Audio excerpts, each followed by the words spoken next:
45. Información para el cambio. Bien, señores, de esta forma comienza Foro 45, Información para el Cambio a través de Teleradio América, líder en noticias, líder en comentarios. Teleradio América, la plataforma noticiosa y de opinión más importante de República Dominicana.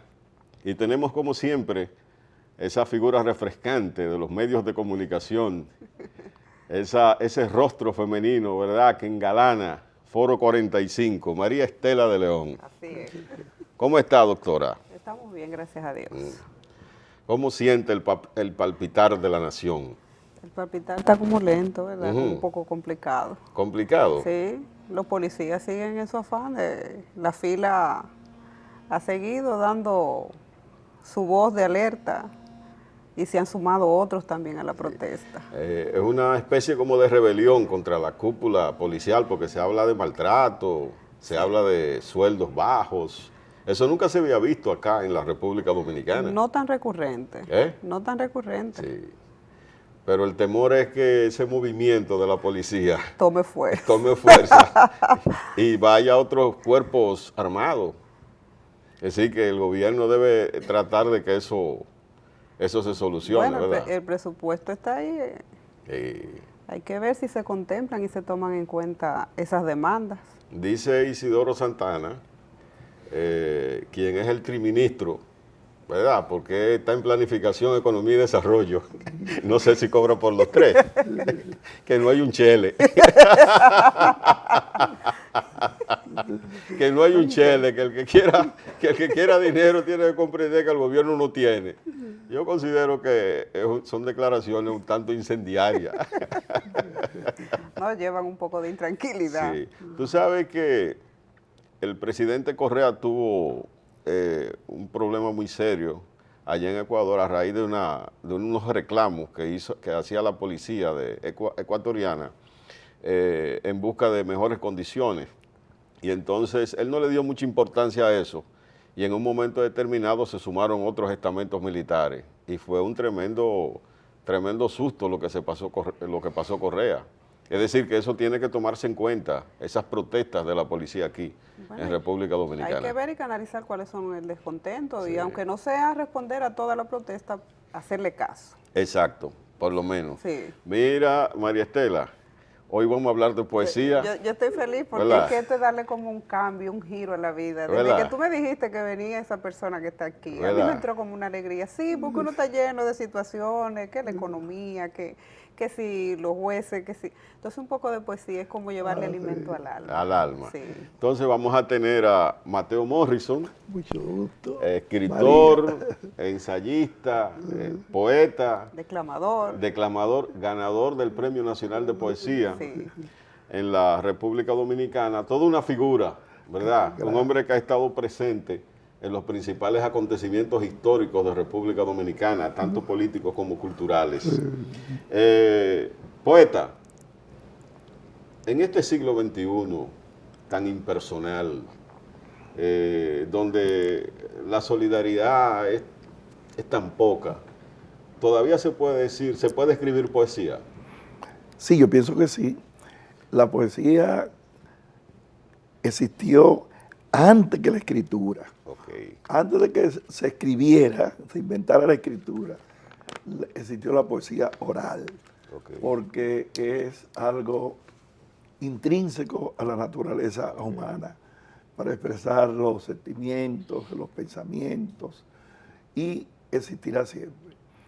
En nuestra época, en la República Dominicana, ha habido algunas transformaciones de la visión acerca de la poesía, de los tiempos en que existía el movimiento postumista, con Domingo Moreno Jiménez, tratando de hacer llegar su poesía. Después con la poesía sorprendida, con los independientes del 40, con la generación del 48, con la generación del 60 y de posguerra. Y ahora hay que ver la poesía en una dimensión de mayor posibilidad de difusión, sobre todo por los medios, el desarrollo de la tecnología. Exacto. Sin embargo, hay que cuidarse de la banalidad, porque la poesía, como cualquier género literario, como cualquier arte, necesita exigencia, trabajo. Estudio, no basta estudio. con la inspiración. Ok. La inspiración es necesaria, Sí. digan el nombre que se le diga es necesario. Pero un gran pintor, a propósito de ver este hermoso afiche hecho por la pintora y artista Iris Pérez para la Semana de la Poesía, voy a recordar lo que dijo el gran pintor Pablo Picasso cuando le preguntaron si creía en la inspiración. Sí. Él dijo, sí, yo creo, pero cuando llegue que me encuentre trabajando. Poeta, una pregunta. ¿Una mujer moderna, actual, se puede enamorar con poesía? Todo el mundo se puede enamorar con poesía. ¿Sí? Todo, claro, claro. Ok.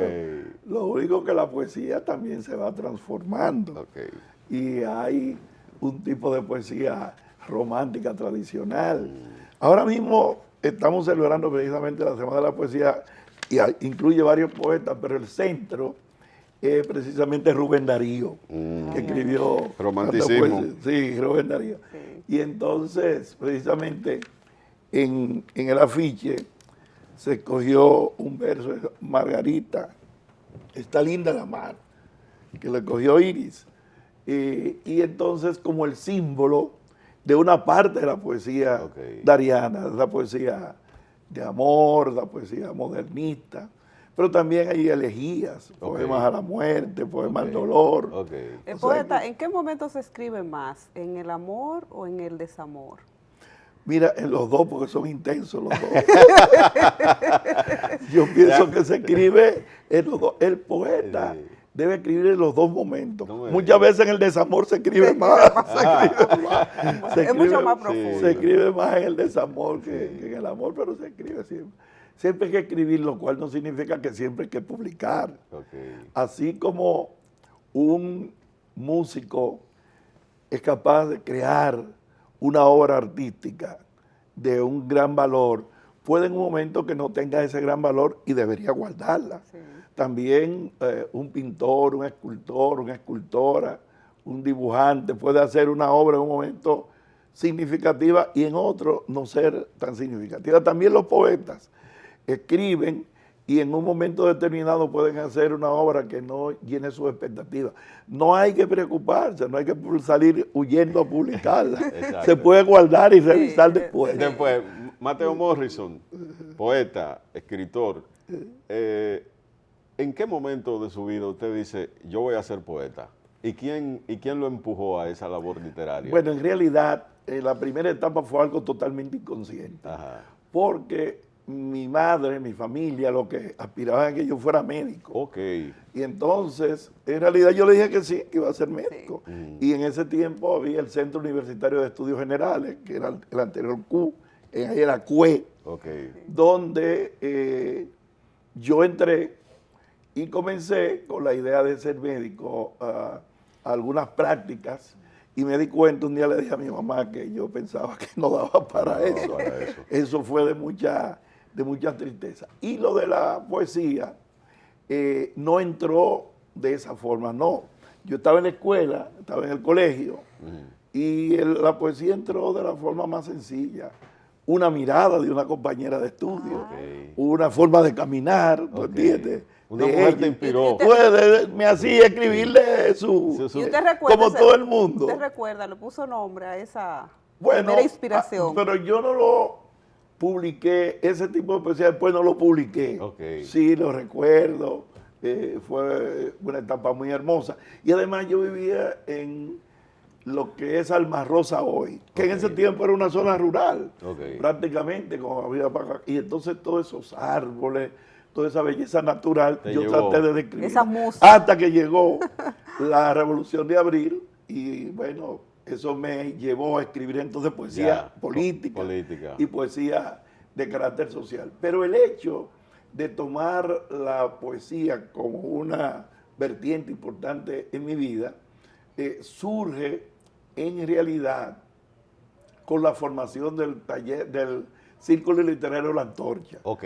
El Círculo Literario de la Antorcha. ¿Estamos hablando de qué año? 67. 1967. El año que viene vamos a cumplir un Sí. medio... Sí, porque tú eres de los poetas de la posguerra. de posguerra. Ok, sí. magnífico. Poeta, se me ocurre hacerle la pregunta, en esta época donde tenemos muchos medios de comunicación, pero hay carencia de esas musas, los jóvenes no están inspirados, ¿qué está pasando? Mira, me ha sorprendido mucho lo siguiente. Yo asisto todos los años al Festival de Poesía de la Montaña que se hace en Jarabacoa Ok, sí. y que organiza Tati Hernández. Y que ya lleva 13 versiones quizás. Yo voy casi a todas. Y ahí me encuentro con muchos jóvenes de todo el país que escriben poesía. Y también en Sosúa hay un congreso de poesía que se hace todos los años. Ahora hay uno que se está haciendo en Nagua. Hice algunos encuentros y en realidad encuentro muchas cosas de valor. La dificultad que hay es la publicación para los jóvenes, porque nadie se arriesga a publicar cuando comienza una inversión que no se recupera. Pero en realidad, ahora, en la Semana de la Poesía, en las lecturas, que por ejemplo van a tener los escritores internacionales primero y después los nacionales al otro día, hemos tratado de mezclar no solamente a los grandes escritores, ahora Marcio Belbajioro acaba de recoger toda su poesía, que Marcio siempre lo que había hecho era novela. Juan José Ayuso también acaba de publicar todo. Entonces lo que hemos hecho, que lo vamos a poner a leer a ellos, pero también vamos a poner a los jóvenes, algunos poco conocidos, que han publicado un libro o que van a publicar. O sea, yo pienso que la sensibilidad se mantiene. Y ustedes tienen apoyo, porque me gustaría saber qué se hace desde el gobierno, porque la poesía salva a la gente, o sea, bueno, mira, el primer taller literario donde se le dio participación directo a los jóvenes escritores fue el César Vallejo, eso fue en la UAS en el 79. Me tocó a mí ese privilegio, yo había ido a Cuba y había ido a Nicaragua a ver la experiencia del Néstor Cardenal con los talleres literarios. Bueno, y vine un poco a adaptarlo al país. En ese tiempo el director era Narciso González, yo era su director, y le llevé la idea, lo aprobó inmediatamente. Y nosotros conseguimos que jóvenes poetas, que muy humildes, como José Mármol, que ahora es vicepresidente, como Plinio Chaín, para mencionar dos, como César Zapata, ¿verdad? Y otros, Tomás Castro y otros poetas, nosotros conseguimos... ¿El doctor Tomás Castro? No, tiene el mismo nombre, es abogado, es el poeta. Y para mencionar cuatro, hay muchos más y muy valiosos. Ese grupo, cuando formamos el taller de César Vallejo, yo visité al rector de esa época y le dije que le teníamos que dar una beca igual que se le daba a los del coro. Y el rector me dijo, caramba, la cosa suya, Mateo. Aparte de que le tenemos que soportar que se descuiden en la clase de escribir poesía, ¿usted quiere que le paguemos? Pero, un desconocedor total. Pero en honor a su recuerdo, porque ya falleció, a los pocos días me llamó y le dio la beca. Y con esa beca, ellos primero les exoneraban los estudios y con eso ellos podían comprar libros. Bien. Entonces, luego, a través del Ministerio de Cultura, existe el Sistema Nacional de Talleres Literarios, que es un poco parecido a eso. Yo espero que se le dé continuidad y amplitud, porque es una inversión mínima. Hay experiencias en algunos países como México, que los jóvenes que se destacan le dan una beca para escribir. Y eso incentiva. Una selección. Y para que no tengan preocupaciones, les dan un sueldo. Y entonces, claro, tiene la responsabilidad de cada determinado tiempo producir un trabajo. Entonces en este país se ha hecho, pero hay que hacer más. Miren, Mateo, retomando la conversación anterior, ¿cuáles fueron los escritores que influenciaron en su formación? Bueno, en realidad, los dos escritores que primero influenciaron mi trabajo literario fue un dominicano y un haitiano. El dominicano fue Juan Sánchez Lamú, el poeta de la aldea, y el haitiano fue el poeta Jacques Biot-Renaud, que fue mi profesor en el Liceo Dominicano y murió en la Revolución de Abril en defensa de la soberanía nacional. Y él, a través de su libro, de sus poemas denominado Permanencia del Llanto, me motivó bastante a seguir escribiendo. Todavía en ese tiempo yo no pensaba en tomarlo tan sistemáticamente, Ok. pero ellos dos influyeron a nivel nacional. A nivel internacional, sin duda, las dos grandes influencias en diversas etapas que tuve fue la de Pablo Neruda, Pablo Neruda. y por otro lado César Vallejo. César Vallejo. De hecho, yo le pongo el nombre de César Vallejo al taller que puse porque Neruda lo conocía a todo el mundo y César Vallejo era menos conocido, pero un poeta profundo que habla del dolor. Imagínate que un poema de él comienza diciendo: yo nací un día en que Dios estaba enfermo. ¿Cómo? Un irreverente. Bien, señores, Foro 45, información para el cambio. Vamos a una pausa comercial.